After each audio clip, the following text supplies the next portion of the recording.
Ito ang GMA Regional TV News. Patay ang 5 pulis matapos tambangan ng kanilang police mobile sa Sharifaguac, Maguindanao del Sur. Base sa investigasyon ng pulisya, pabalik na mula sa pagpapatrolya ang mga membro ng 2nd Provincial Mobile Force Company nang tambangan sila sa Barangay Mother Poblacion nitong Sabado ng gabi. Ayon sa isa sa mga nakaligtas, nagkaroon ng pagsabog at kasunod nito'y pinagbabaril na sila ng armadong grupo. Dead on arrival sa ospital ang 5 biktima habang sugatan ang 3 nilang kasama.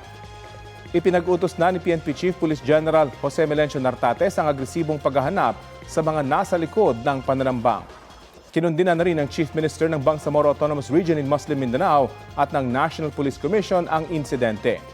May persons of interest na sa pananambang ang pulisya.